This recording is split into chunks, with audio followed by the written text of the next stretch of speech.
Hello, my name is Nia Simone Hammett. I am a senior biology student who will be graduating this May. And today I just want to bring awareness to colorism and how it affects the Black community.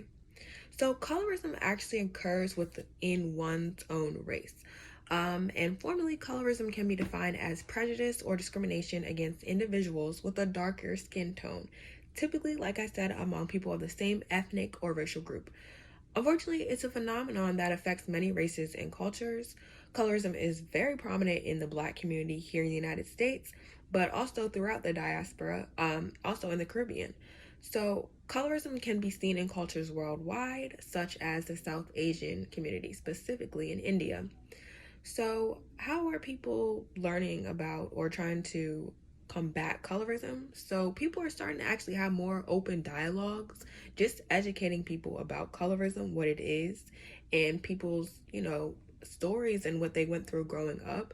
So, sometimes it's helpful maybe for a darker skinned person to share their story about colorism to a lighter skinned person so they can understand their point of view and also vice versa. So there's slowly starting to be more representation of darker skinned people shown in a positive light on TV. And this is definitely a start. It's important for younger Black children who are darker skinned to see themselves on TV in a positive way. So I would say some resources that are available in the community is taking a course here at A&T specifically in African American history. You may actually learn the origins of colorism and how it still affects our community today. So, with this project specifically, I wanted to target younger individuals who are all 25 or younger. So, specifically, the community of learners for my project is college students like myself. Like I said, unfortunately, colorism it does reproduce inequality because people who are darker skinned they tend to be treated differently than people who are lighter skinned. For example, someone who is lighter skinned may get a promotion, certain jobs, or just be deemed more attractive in comparison to a darker skinned person. So this could end up, a darker skinned person could end up being profiled more, not getting promotions, or getting portrayed in certain roles on TV and in media. How you doing, everybody? My name is Elijah Nelson. I'm a senior civilian student from Western North Carolina. My thought of colorism is that it's an issue in the Black community that should really be talked about. It really divides our people as one, and that's something that needs to be like fixed. From my experience with colorism, I remember from elementary and even middle school, where kids used to pick on me for having a dark skin tone, and where like they would turn off the lights and to say where is Elijah. And like growing up, I was like insecure about my skin tone, but over time I grew confident in myself. But that's something like I would like personally say like colorism needs to stop in Black community because there's a lot of kids that are very insecure and don't really feel like they're good enough, and colorism is a huge like part of that, of why like a lot of kids in the Black community are like have like depression because they feel like they're not good enough, and like if they were lighter they'll have it like easier compared to other people in Black community. So that's all my thoughts. Hello, my name is Carl McLeod, and this is my opinion on colorism. First off, let's define colorism. Colorism is a form of bias that is based primarily upon skin tone and hair types. It's present in cultures all around the world and it causes an intergroup and intragroup biases. This evil must end. The wise Zora Neale Hurston once said, "If it is honorable and glorious to be black, why is it the yellow-skinned people among us had so much prestige?" And this is unfair for us all. Not us all as people, but as a culture. To maintain unity and prosperity within our culture, we must all look at each other as one. We are all beautiful in all skin tones and all skin types. It doesn't matter if you're dark, light, light skin, dark skin, different color hair. Really doesn't matter because we are all the same.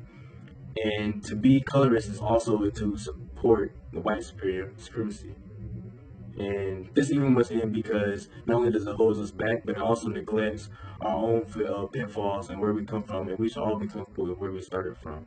And if we neglect that, then we neglect ourselves, and we maintain to be in a dark place and not being delivered into the light.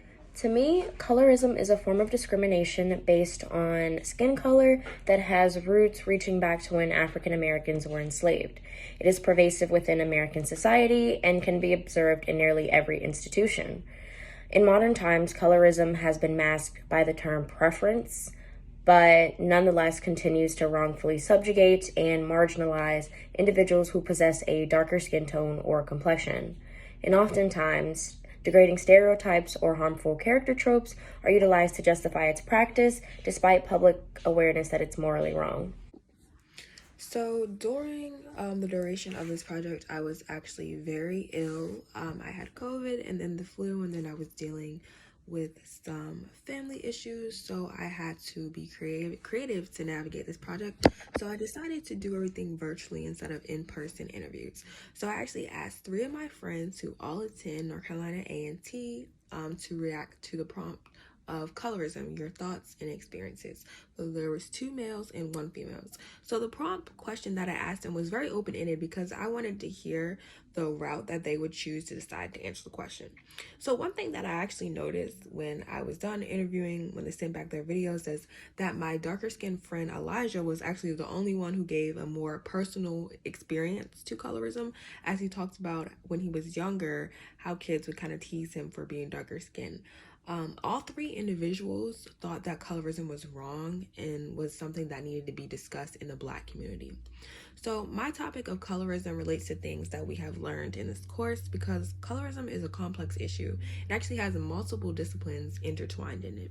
So for example, colorism can deal with psychology, history, and the humanities.